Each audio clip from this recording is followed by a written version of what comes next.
Hello guys, welcome to study and news hub channel.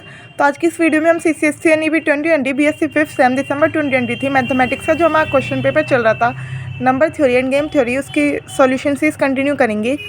तो इसमें हमारा section A very short answer type complete हो चुका था और section B short answer type में क्वेश्चन नंबर 6 और क्वेश्चन नंबर 7 हो चुका था। आज की इस वीडियो में हम क्वेश्चन नंबर 8 करेंगे। सो क्वेश्चन नंबर 8 है, स्टेट एंड प्रूव फर्मास थ्योरम।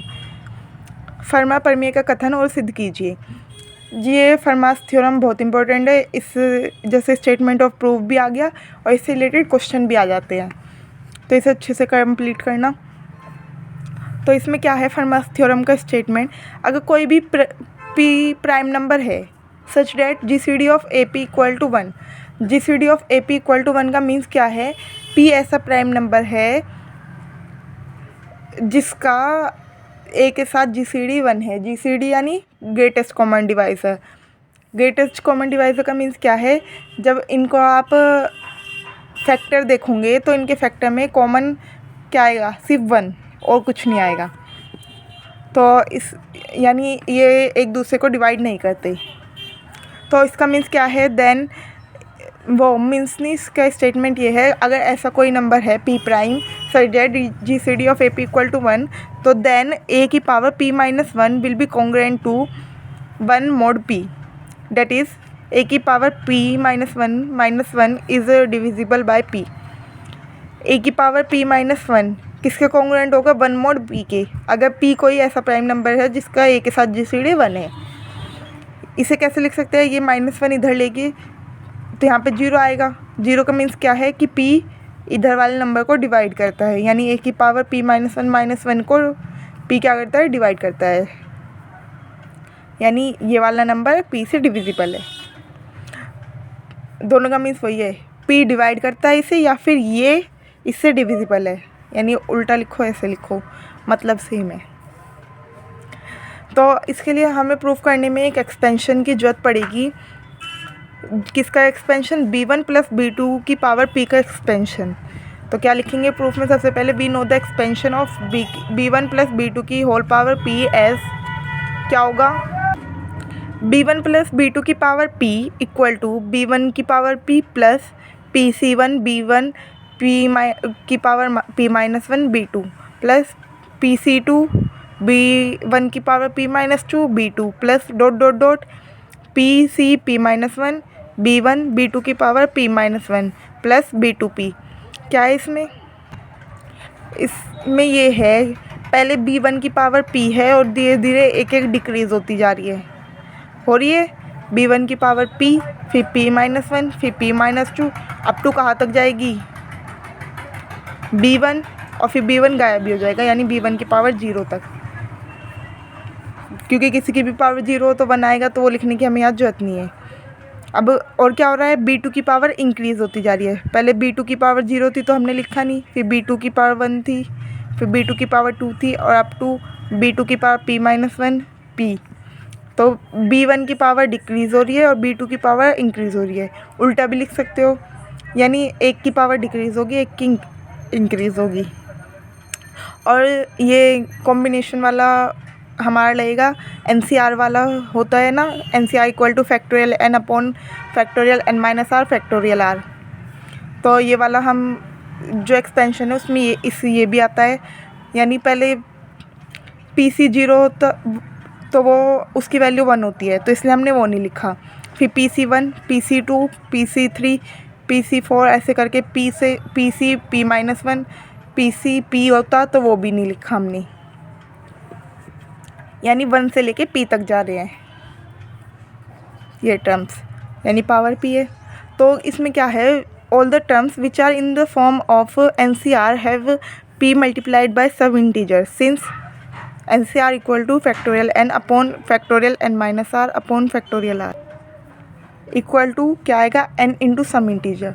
अब देखो, अगर यहाँ पे दोनों जगह सेम वैल्यू ना हो तो इसे हम खोलेंगे फैक्टोरियल N को, तो N फैक्टोरियल N-R तक जाएगा, तो तब कटेगा N-R, लेकिन शुरू में N तो बचेगा ही हमारा, इन सारी टर्म में ऐसे ही P बचेगा। फर्स्ट और लास्ट टर्म में तो है ही नहीं NC वाला, यानी PC0 और P तो हमने लिखा ही नहीं, उससे अलग जो भी टर्म है NCR वाली फॉर्म में, यानी PC1 PC2 PC P-1 तक, इन सारी टर्म में जब हम इन्हें खोलेंगे तो P आएगा और P के साथ किसी इंटीजर की मल्टीप्लाई आएगी, यानी n इंटू सम इंटीजर लिखा है। तो इस वजह से जो ये हमारा क्या होगा, इसे हम क्या लिख सकते हैं, ये B1 की power P as it is और B2 की power P as it is, और बीच की जो सारी टर्म है इसके एक्सपेंशन में वे कैसे आएगी, टर्म्स डिविजिबल बाय P, यानी P से डिविजिबल आएगी। तो अगर डिविजिबल बाय P है तो हम इसको कॉन्ग्रुएंसी में चेंज करते हैं, इक्वल टू को कॉन्ग्रुएंसी में चेंज करते हैं, तो टर्म डिविजिबल बाय P हमारी गायब हो जाएगी, यानी मोड P लगा दिया हमने, तो ये वाला हमें लिखने की ज़रूरत नहीं है, बची ये वाली टर्म। तो क्या आ गया, B1 प्लस B2 की whole power P will be congruent to B1 की पावर P प्लस B2 की पावर P मोड P। मेन आपको ये पता होना चाहिए। अगर बाई चांस आपको ये सारा कंटेंट नहीं याद आ रहा है तो कम से कम इस वाले को याद कर लेना, तभी आप फर्मा थ्योरम आगे प्रूव कर पाओगे।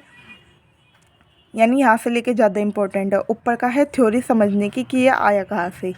अगर आपने एटलीस्ट ऊपर का नहीं करा, कई बार एग्जामिनर इतना ध्यान नहीं देता, तो कम से कम कि सीधा यहाँ से लिख दो वी नो डैट करके भी, तो कुछ मार्क्स आप गेन कर लोगे अगर आपको कोई और इस क्वेश्चन इससे बढ़िया नहीं आता तब।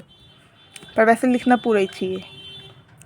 तो क्या है हमारे पास, अब हमने क्या हम माना कि ये तो to terms B1 plus B2, अब हमने मान लिया हमारे पास A टर्म है, यानी ये B1 plus B2 plus B3 plus dot dot dot up to BA जा रही है।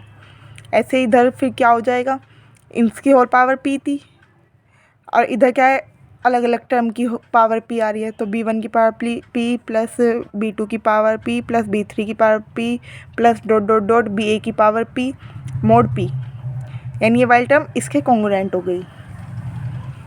अब हमें क्या लाना है, ये देखो हमें यहाँ लाना है A की पावर P की फॉर्म में, तो एक तरह से A लाना है। हमने A टर्म्स मानी, अगर हम सबको 1 1 मान ले, 1 1 plus 1 plus 1 plus A times तक चलेगी अप टू A टर्म है, तो ये इनका सम क्या आ जाएगा A। तो हम वो वाली चीज़ यहाँ यूज़ करेंगे, हम इन सब की वैल्यू 1 मान लेते हैं, B1 equal to B2 is equals to B3 equal to dot dot dot equal to BA equal to 1 in above equation. अगर ये वाली टर्म की जगह हम 1 रख दे तो क्या आएगा, 1 plus 1 plus 1 plus dot dot dot 1 up to A terms तक है कि होल पावर कितनी चल रही है P, कॉन्ग्रुएंट टू क्या होगा, इन सब की पावर भी P चल रही है, 1 की पावर P प्लस 1 की पावर P प्लस 1 की power P plus dot dot dot plus 1 की पावर P मोड P, लिख दिया एज इट इज़। अब देखो, अब मैंने क्या बताया, 1 प्लस ऐसे हम A बार तक करेंगे तो क्या आ जाएगा हमारा A, 1 प्लस 1 2 बार तक करा तो 2 आ गया, 1 प्लस 1 प्लस 1 3 बार तक करा तो 3 आ गया, और हमें करना है A टर्म्स तक, तो क्या आ जाएगा हमारा A। तो अब इसकी A की whole power P as it is लिख दिया, अब कॉन्ग्रुएंट टू, अब देखो 1 की कितनी पावर कर लो, 1 की पावर P 1 की पावर P 1 की पावर P, तो 1 की पावर P की 1 की कितनी पावर करोगे तो 1 ही आएगा। तो इन्हें क्या लिख लिया, 1 प्लस 1 प्लस 1 प्लस कितनी टर्म्स थी BA तक थी, तो A टर्म्स तक ही थे, तो 1 प्लस 1 प्लस कब तक होगा, up to A terms mod P।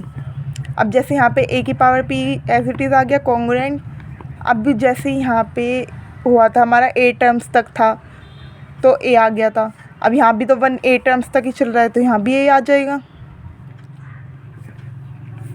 जैसे भी मैंने कहा था 1 प्लस 1 2 टर्म्स तक करेंगे तो 2 आ गया, 1 प्लस 1 प्लस 1 3 टर्म्स तक करा तो 3 आएगा, तो ऐसे ही A टर्म्स तक करेंगे तो A आएगा। तो ये वाला प्रोसीजर यहाँ पे भी यूज़ हो गया। तो अब A की पावर P किसके कॉन्ग्रुएंट आ गई, A मोड P के। अब हमने क्या कहा है, GCD of AP equal to 1, but GCD of AP equal to 1, so dividing by A implies, इस पूरी इक्वेशन को A से डिवाइड कर देंगे। A से डिवाइड क्यों करा हमें, क्योंकि A की पावर P माइनस 1 चाहिए, तो हम A से डिवाइड कर देंगे तो क्या आ जाएगा, A की power P minus 1 congruent to A इधर चला गया तो 1 बचेगा मोड P। तो फाइनली हमारा क्या आ गया, ए की power p minus 1 will be congruent to 1 mod p and this is Fermat's theorem commonly known as Fermat's little theorem. तो यहाँ पे ये क्वेश्चन हमारा कंप्लीट हुआ है। इस वीडियो के लिए इतना ही, मिलते हैं नेक्स्ट वीडियो में नेक्स्ट क्वेश्चन के साथ जब भी पॉसिबल होगा। और मैं ट्राई कर रही हूँ कि फ़िज़िक्स के दूसरे पेपर की सॉल्यूशन सीरीज़ ले आऊँ। 5th सेम की ला रही हूँ मैं ओनली सॉल्यूशन सीरीज़ भी, वो सॉल्यूशन सीरीज़ नहीं, important question series misspelled हो गया था। तो अब नेक्स्ट क्वेश्चन हमारा नेक्स्ट वीडियो में करेंगे। इसके लिए इतना ही। Like share comment subscribe and don't forget to press the bell icon ताकि मेरी वीडियोस आप सबके पास सबसे पहले पहुँचे। Bye bye guys, thank you so much.